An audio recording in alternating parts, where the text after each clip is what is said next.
अब आते हैं आपके उस सवाल पे जो आप सुनना चाहते थे कि क्यों बुरे लोग बुरा कर्म करके सुखी है और क्यों अच्छे लोग अच्छे कर्म करके दुखी है।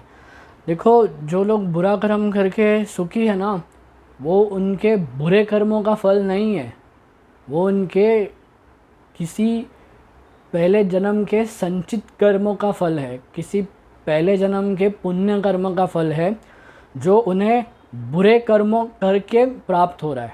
अब इसका मतलब ये नहीं कि जो बुरा कर रहे हैं ना उसका उनको भुगतान नहीं करना पड़ेगा। वो जो बुरा कर रहे हैं वो सारा उनका बुरा कर्म संचित में जाके जमा हो रहा है। ठीक है, अभी आपको दिख रहा होगा कि वो मज़े कर रहे हैं, ये कर रहे हैं, पैसा है, ये है, वो है। वो उन्होंने बुरे काम करके कमाए हुए पैसों से ज़रूर होगा, लेकिन बुरे कर्मों का अच्छा फल नहीं है वो उनके पिछले जन्मों के अच्छे कर्मों का फल उनको मिल रहा है। ठीक है, और जैसे ही उनके ये अच्छे कर्मों का फल जब ख़त्म हो जाएगा ना, तो ये जो बुरा कर्म वो कर रहे थे, जो संचित में जाके जमा हो रहा था ना, वो उनके पास विद इंटरेस्ट आएगा। ठीक है, लेकिन जब तक उनके पुण्य कर्म का पिछले जन्म के पुण्य कर्म का साथ उनके पास है, तब तक उनका कोई कुछ नहीं बिगाड़ सकता। वो करते जाएंगे, दुनिया को दिखेगा कि वो सुखी है। जब तक पुण्य कर्म है उनको कोई हाथ नहीं लगा सकता। जैसे ही वो पुण्य कर्म ख़त्म होगा, वैसे ही जितना भी उन्होंने पाप किया है, बुरे कर्म किए, वो विद इंटरेस्ट आके उनसे टकराएंगे। और ये आप अपनी आँखों से देखोगे। मैंने देखा है ऐसे लोगों को जो बुरा करते थे, कुछ करते थे बुरे काम जिससे पैसे आते थे, हो गया उनका वो पुण्य कर्म ख़त्म हो गया, तो अब भुगत रहे हैं। वो सारी चीज़ें विद इंटरेस्ट आती है। जो आपके पाप कर्म अच्छे कर्म का फल आपको तभी नहीं मिलता है ना, वो विद इंटरेस्ट आके टकरा जाता है आपसे। ठीक उसी तरह जो लोग मेहनत करते हैं, ईमानदारी से पैसे कमाते हैं, धर्म का पालन करते हैं, भगवान का नाम लेते हैं, वो आपको दुखी इसलिए दिखते हैं क्योंकि उनके किसी पाप कर्म का फल वो जी रहे होते हैं। कहीं किसी जन्म के पाप कर्म का फल उनका चल रहा होता है, वो उनका वो जो श्राप होता है वो चल रहा होता है, इसीलिए वो अच्छा कर्म करते हुए भी बुरा भुगत रहे होते हैं। ठीक है, लेकिन जैसे ही उनका वो बुरा फल जो श्राप है वो ख़त्म हो जाएगा, तो जो इन्होंने अच्छा किया है ना, जो संचित में जाके जमा हुआ है अच्छा, वो विद इंटरेस्ट आएगा और इनको आके मिलेगा। ठीक है, वैसे भी सुख क्या है ये तो दुख आने के बाद ही पता चलता है। अगर आप हमेशा से सुखी हो तो आपको पता ही नहीं चलेगा कि सुख होता क्या है। ठीक है, आपके पास पैसे आते हैं, गाड़ी आती है, कुछ आपके पास न्यूनेस नहीं है, और न्यूनेस ना होने के वजह से ना आप फिर वो आई हुई चीज़ों का ना वैल्यू भी नहीं करते हो। ठीक है, कोई भी चीज़ की वैल्यू हमें तब पता चलती है जब वो हमसे दूर हो जाए। तो वैल्यू रखो अगर आपके पास है, अगर आप सुखी हो तो उसके लिए थैंकफुल रहो, भगवान को ग्रैटिट्यूड रखो। एक ही चीज़ मैं कहना चाहूँगा, कई बार ऐसे होता है ना कि हम किसी चीज़ के पीछे पड़ जाते हैं, फिर वो चीज़ हमें मिलती है, कुछ उसके बाद कुछ टाइम तक हम उसका इस्तेमाल करते हैं, फिर वो कोने में पड़ी रहती है। तो ऐसा मत करो। एक्चुअली एक चीज़ कहना चाहूँगा कि एक बहुत ही अच्छा कोट है जो मैंने कहीं पढ़ा था, काफ़ी डेप्थ है उसमें, काफ़ी डेप्थ है। मतलब मैंने एक बार पढ़ा और मेरे दिल को छू गया वो कोट है, मिल जाए तो मिट्टी है, ना मिले तो सोना है। ये इसकी डेप्थ ना सिर्फ वही जान सकता है जिसने मेहनत करके बहुत कुछ पाया है, या बहुत कुछ पाके जब वो खोता है ना, तब उसको उस चीज़ की वैल्यू पता चलती है। ठीक है, अभी आपके मन में एक सवाल ऐसे आता होगा कि अगर सब कुछ ही प्रारब्ध के अनुसार हो रहा है तो मैं काम ही क्यों करूं, है ना। ऐसा नहीं है, काम तो आपको करना ही पड़ेगा, पुरुषार्थ ज़रूरी है। और देखो, जॉब मिलना ना यह आपका प्रारब्ध है, और मिलने के बाद उसको टिकाना, उसमें प्रमोशंस मिलाना, यह आपका पुरुषार्थ है, यह आपका कर्म है, ये तो आपको करना ही पड़ेगा। ठीक है, अगर आप मान लो एग्ज़ाम देने जा रहे हो और आप सोचोगे कि यार प्रारब्ध है ना, मैं क्यों लिखूँ, जो होना है वो हो ही जाएगा, तो वैसे तो आप फेल ही हो जाओगे। लेकिन अगर आप लिखोगे तो एटलीस्ट पास तो हो जाओगे। तो आपको तो हाथ पैर मारना ही है, ये मत सोचो कि प्रारब्ध है, होना होगा, नहीं होना नहीं होगा, आपको हाथ पैर मारना ही पड़ेगा। वो अपने आप तो होने वाली चीज़ है ही नहीं। ठीक है, अगर मान लो आपकी शादी नहीं हो रही है तो ये आपका प्रारब्ध है, लेकिन अगर हो गई तो उसको लंबे समय तक टिकाना, अपने पार्टनर के साथ लॉयल रहना, ये आपका पुरुषार्थ है, ये आपको ही करना पड़ेगा। ठीक है, तो अच्छे कर्मों से देखो, आप अपना प्रारब्ध तो नहीं बदल सकते, लेकिन कर्म करो अच्छे, पुरुषार्थ हो। और किसी ने तो कहा ना कि अच्छे कर्म करके आप अपना भाग्य बदल सकते हो। ठीक है, याद है वो क्रियमान कर्म वाली थियोरी, कि कोई कोई कर्मों के फल आपको उसी जन्म में मिलते हैं। तो आप अच्छे कर्म करोगे तो क्या पता इसी जन्म में मिल जाए। ठीक है प्लस माइनस थियरी। अरे ये तो बहुत ज़रूरी टॉपिक है। कुछ लोग हैं ऐसे जिन्हें रियलाइज़ होता है ना कि उन्होंने कुछ पाप कर्म किया है, तो उनको ऐसे लगता है कि अब अगर मैं पुण्य करूँगा तो मेरे किए हुए पाप धुल जाएंगे। ऐसा नहीं है। ठीक है, ये आप ध्यान से सुनना, ऐसा बिल्कुल नहीं है। अगर आपने 500 किलो पाप किया है और फिर आपको रियलाइज़ हो गया कि आपने किया है, तो अब आप उसको धोना चाहते हो, आप 1000 किलो पुण्य करोगे और फिर आप सोचोगे कि इसमें से 500 मैं अच्छे इसमें दे दूंगा तो मेरा सेटल हो जाएगा। ऐसा बिल्कुल नहीं होगा। 500 किलो पाप किया है तो 500 किलो पाप की सज़ा आपको भुगतनी पड़ेगी। अगर आप 1000 किलो पुण्य कर रहे हो तो वो भी आपको मिलेगा। उसमें प्लस माइनस का स्कीम मत आप लेके आ जाओ। ठीक है, एक एग्ज़ाम्पल देता हूँ, आप सबको पता होगा, बॉलीवुड के सबसे बड़े कलाकार है वो, सबसे बड़े स्टार है वो, काफ़ी पावर है उनकी, काफ़ी चलती है उनकी, उन्होंने काफ़ी कुछ बुरे कर्म किए हैं। ठीक है ना, ड्रिंक एंड ड्राइव करके फुटपाथ पे गाड़ी चला दी, एक जन को मार दिया, एक जन को हैंडीकैप किया, केस चली उन पे, उसमें से बाहर निकल आए। फिर बाद में उन्होंने किसी जानवर को किसी स्टेट में जाके उड़ा दिया, उस पर भी केस चली थी, लेकिन उसमें से भी बाहर आए वो। तो जब उन्हें रियलाइज़ हुआ, हाँ ये बात तो सच है कि उन्हें रियलाइज़ हुआ कि उन्होंने बुरा किया है, तो उन्होंने फिर अच्छा कर्म करना चालू किया। जैसे कि कुछ नए नए एक्टर्स को उन्होंने लॉन्च करना चालू किया, तो कईयों के घर चलाए हैं उन्होंने मौका दे के आज। और जिनको भी उन्होंने चांस दिया है वो अच्छा कर रहे हैं, उनको काम मिल रहा है अच्छा। उन्होंने अपनी एक ऑर्गेनाइजेशन भी स्टार्ट की है जिससे वो दान धर्म करते हैं। He is called the man with a golden heart, ये भी कहा गया है। तो अच्छा कर्म कर रहे हैं वो, नहीं ऐसा नहीं है। और देखो, अपने वजह से अगर किसी का घर चल रहा है ना, तो उससे बड़ा पुण्य कर्म और कोई नहीं है। फिर वो चाहे आप पुण्य उसको किसी जगह पे सेटल करवा के दो, उसको अपने एडवाइसेस से या गाइडेंस से दो, उससे बड़ा पुण्य और कुछ है नहीं। सोचो, आपके वजह से किसी का घर चल रहा है। एक्चुअली होता ही है कि आपके वजह से नहीं चल रहा होता है, मैं मिस गाइड नहीं करूँगा इस बात पे, करता तो सब ऊपर वाला है, बस वो किसी से करवाता है। ठीक है, लेकिन वो जिससे करवाता है ना, उसके हम कर्जदार बनते हैं, उसका कर्जा हमारे सर पे चढ़ता है। और अगर आप इस जन्म में नहीं उसका कर्जा लौटाओगे तो कहीं ना कहीं किसी ना किसी जन्म में वो आपको लौटाना पड़ेगा ही। जैसे मैंने कहा ना, बाप बेटे वाली थियरी, सास बहू वाली थियरी, वापस आप उनके पास या वो आपके पास जाके उसका वो भुगतान हो जाएगा। तो अब हुआ ये कि इन्होंने चालू किया, अच्छे कर्म किए, हाँ वो उनके अच्छे कर्मों में जाके जमा है, क्या पता इस जन्म में उन्हें फल मिलेगा या कहीं किसी और जन्म में मिलेगा। लेकिन उनका एक और ये चीज़ हुआ कि जो उन्होंने बुरा किया था ना, उसका भी फल वो भुगत रहे हैं। जैसे कि उन्होंने जिस जानवर को उड़ाया, वो जानवर किसी कम्युनिटी का भगवान था, भगवान माना जाता था। जैसे कि अभी हम नहीं गाय को भगवान मानते, वैसे कुछ कम्युनिटी के लोग उस जानवर को अपना भगवान मानते थे।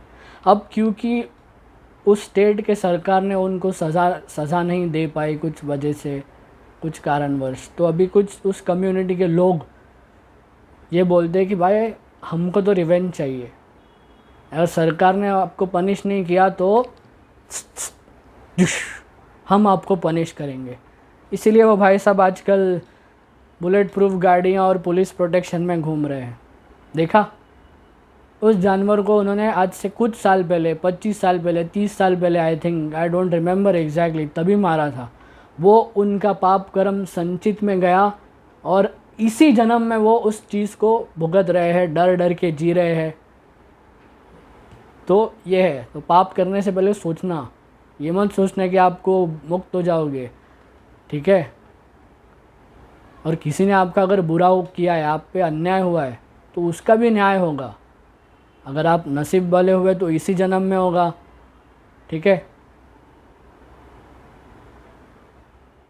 विद्यमान कर्म है जो संचित में जमा नहीं होते है। कोई कोई कुछ कर्म ऐसे है जो संचित में जमा नहीं होते, जैसे कि चाइल्डहुड एज में किया हुआ कर्म।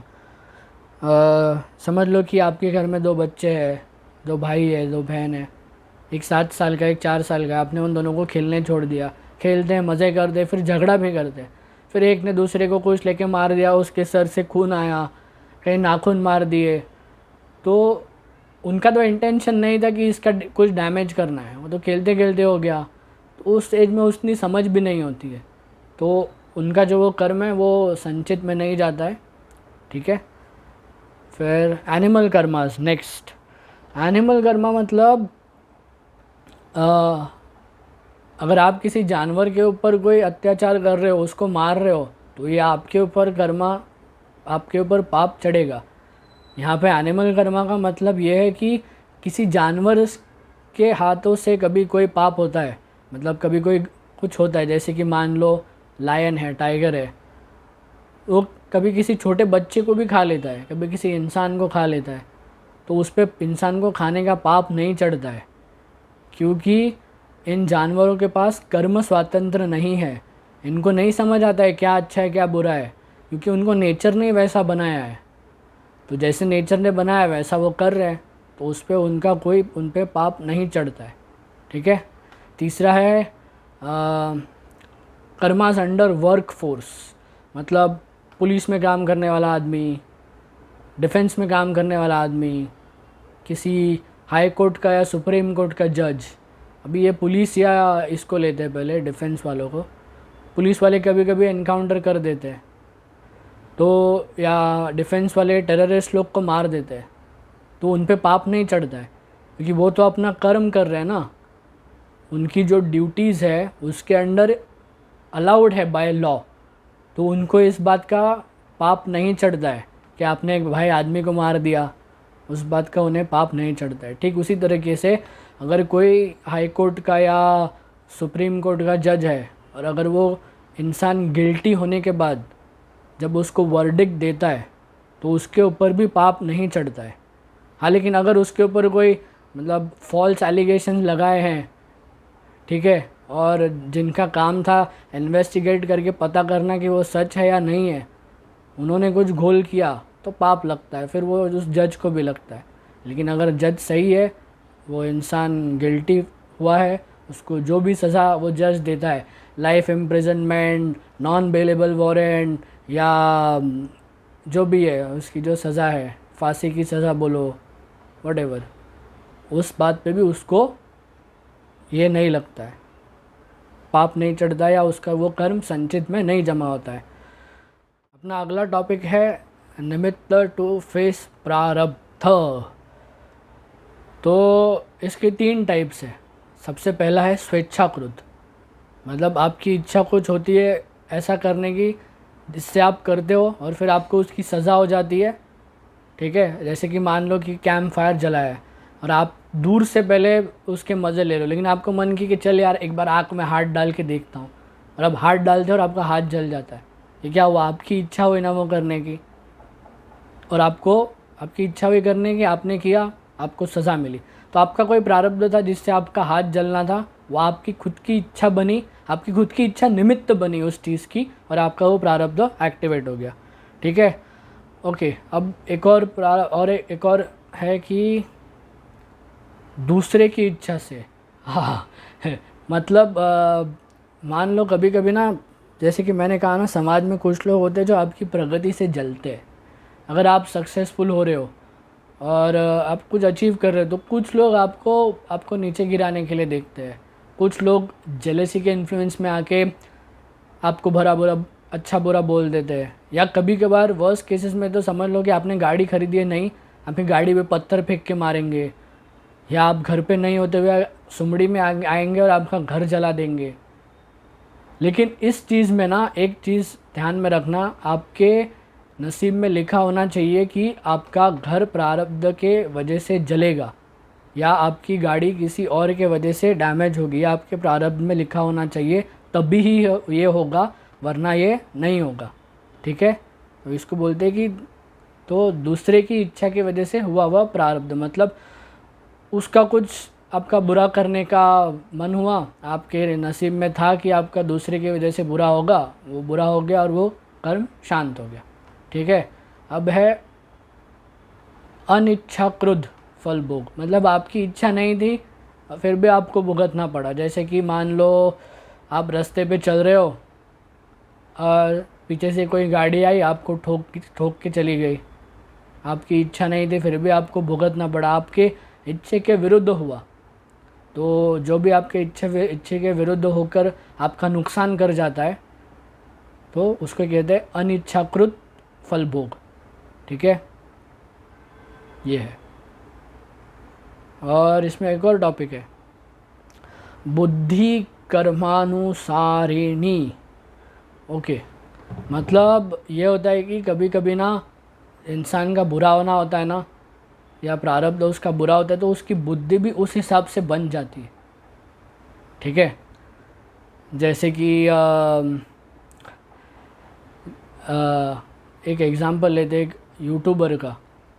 ठीक है, अभी एक वियर्ड कमेंट के वजह से वो काफ़ी डिफेम हुए थे। अभी किसी ने भी सोचा नहीं था कि वो इंसान ऐसा कुछ कर बैठेगा। इतना सेंसिबल आदमी, उसने इतने अच्छे अच्छे पॉडकास्ट दिए हैं। मेरे कई सारे सवालों के जवाब मुझे उस पॉडकास्ट से मिले हैं उनके, और उन्होंने ऐसा किया, मेरे लिए शॉकिंग था कि ये बंदा ऐसा बोल सकता है, इतना सेंसिबल बंदा। तो बदनाम होना ये उनका प्रारब्ध था, उनको वैसी बुद्धि हुई कि मैं ऐसा बोलूँगा तो लोग हंसेंगे, लोग अप्रिशिएट करेंगे, लोग खुश हो जाएंगे, लेकिन हालांकि ये बैकफायर हुआ। ठीक है, एक और एग्जांपल देता हूँ आपको। कुछ साल पहले 2 क्रिकेटर्स ने ऐसा किसी टॉक शो पे कुछ कमेंट किया था, समझ जाओ वो कौन है, तो उनको भी ऐसा ही कुछ भुगतना पड़ा था। फिर इसी के स्टार्ट वीडियो में क्रियमान वाले भाग में मैंने एक एग्जांपल दिया था मिस्टर एक्स का, जो अपनी वाइफ्स के साथ फ्लर्टिंग करता था। उसका भी प्रारब्ध था कि वो बदनामी झेले, इसके वजह से उसको वैसी बुद्धि हुई कि वो कुछ उल्टा सीधा करे, वैसा कुछ एक्चुअली उसकी बुद्धि वैसी हो गई थी और उसका प्रारब्ध था कि वो बदनामी सहे, तो इस वजह से हुआ। कभी कभी ऐसा भी होता है ना कि इंसान घर में बैठा है, पूरा दिन घर वालों को बोलता है मैं ज़रा घूम के आता हूँ यार, कंटाल गया, नीचे उतरता है और उसका एक्सीडेंट होकर उसकी डेथ हो जाती है। तो उसके प्रारब्ध ने उसको बुद्धि दी थी कि भाई तू घर से निकल, क्योंकि ये उसका होना था, उसके प्रारब्ध में लिखा था वो इस तरीके से मरेगा, इसलिए उसको वैसी बुद्धि हुई और घर से निकला और गेम ओवर। ठीक है, कभी कभी अपनी बुद्धि भी अपना प्रारब्ध के हिसाब से ट्विस्ट एंड टर्न होता रहता है। क्या कोई एस्ट्रोलॉजर आपको अपने प्रारब्ध से, बुरे प्रारब्ध से बचा सकता है क्या? सच बात तो ये है कि नहीं बचा सकता। जनरली होता ये है ना कि ऐसे तो हम ज्योतिष विद्या को गाली देते हैं कि अरे ये क्या है, वो क्या है, ऐसा कुछ नहीं, ग्रह दशा कुछ नहीं, ये कुछ नहीं। जब बुरा टाइम आता है ना तो पहले हम कुंडली लेके ज्योतिष के पास ही जाते हैं, गुरुजी ये लो, इसमें बताओ क्या हो रहा है, क्या उलट पुलट हो रहा है। तो अगर कोई अच्छा ज्योतिष होगा ना तो आपको ज़रूर बताएगा कि क्या प्रॉब्लम्स है, क्यों प्रॉब्लम्स हो रहे हैं, कुछ हद तक ये भी बता पाएगा। आपको वो अपने प्रारब्ध से बचा तो नहीं पाएगा, लेकिन आपको वो डेफिनेटली ये बता पाएगा कि अभी जो समय चल रहा है वो आपके लिए अनुकूल है या आपके लिए प्रतिकूल है। अनुकूल है तो कोई टेंशन नहीं है, बल्ले बल्ले आपकी। प्रतिकूल है तो फिर वो आपको कुछ प्रिकॉशंस लेने बोलेगा, जैसे कि रिस्क मत लेना, ठीक है, किसी पे भरोसा मत करना, पैसे इन्वेस्ट करने से पहले किसी से एडवाइस लेना, गुस्सा मत करना किसी पर भी, ठीक है। अपने इंटेंशंस पे काबू रखना, ज़्यादा इम्पल्सिव मत होना, वगैरह वगैरह। ज़्यादा से ज़्यादा और क्या वो करेगा कि आपकी महादशा और अंतर्दशा के अनुसार आपको कोई अंगूठी पहनाएगा, ठीक है। बोलेगा कि ये अंगूठी पहनो, कुछ मंत्र देगा, कुछ बीज मंत्र देगा, कुछ नाम मंत्र देगा। बोलेगा इसका 108 माला जप करो हर दिन, सूरज को जल चढ़ाओ, ठीक है, या 21 माला करो, 16 माला करो, समथिंग लाइक दैट। लेकिन वो आपको प्रारब्ध से तो बचा नहीं सकता है भाई। ये तो 100 में तो खुद ज्योतिष लोग भी यही बोलते हैं, मैं क्या बोलूँ। आप कितने सारे यूट्यूबर्स का वीडियो उठा के देख लो, ज्योतिष खुद यही बोलते हैं कि हम बस गाइडेंस दे सकते हैं, ठीक है, कुछ